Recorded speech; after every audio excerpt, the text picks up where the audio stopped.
Murray. Deputy Speaker, it's a great pleasure to follow the member for Gordon in what he said, although he did say in the middle of his remarks that you wouldn't expect the government to expose their negotiating position to the people they're negotiating with. I was under the impression the government didn't have a negotiating position at this stage because the Cabinet certainly can't agree on one, so they would be exposing the position that they've no negotiating position. And why are we here discussing the release of papers? Well, let's look at this substantive issue, because we're 6 months away from having to have a final deal on the table that has to go through the EU27, and indeed if we're to have a meaningful vote in this place. And there's only 2 more formal EU summits left until this has to conclude. The government triggered Article 50 with no idea on which direction they wish to go, and that journey has certainly taken them down so many cul-de-sacs and dead ends. And we still don't even have a cabinet position on this. And I can agree to a certain extent with the Minister, who spoke for 20 minutes and didn't mention the position of the government on the customs arrangements at all. And I can appreciate slightly that he wouldn't want private discussions to be released in terms of what the Cabinet were saying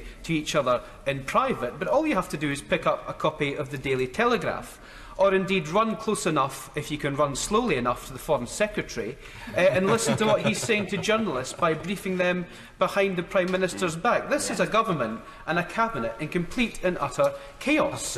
And then you have the unedifying spectacle of the Prime Minister trying to push her favoured customs partnership example to the Cabinet. The Cabinet can't agree on the Prime Minister's customs partnership. You then have the Brexiteers in the Cabinet saying they would rather have this maximum facilitation. We're back to facilitation again in terms of whatever that would mean in the context of customs.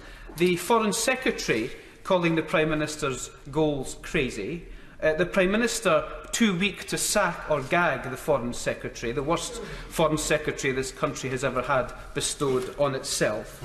And then, in all of that, the EU negotiators, in their words, systematically and forensically annihilating both proposals that the Cabinet can't even agree on. So you've got a situation whereby the Prime Minister could, in all intents and purposes, persuade the Cabinet to her customs partnership, or indeed fold to maximum facilitation, and the EU saying, well, we're not going to agree to this in the first place, and therefore all that effort is in vain.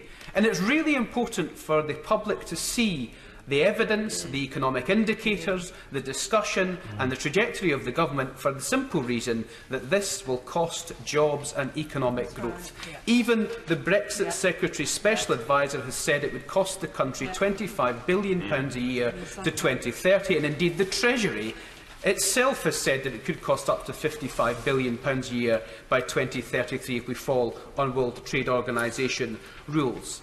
So this is why we need this into the public domain, and why I've been championing a people's vote on the final deal, because wherever you voted Remain and were a strong Remainer, or Leave and were a strong Leaver, when you have the evidence in front of you, I think it would be democratically right for the public to be shown that evidence, compare it to what we have now, and ask them, in the light of the evidence that's in front of them, do they wish to go down the route that this chaotic government is trying to negotiate. The reason the government aren't putting these papers out are nothing to do with confidentiality of Cabinet discussions. It's because they've nothing to put out.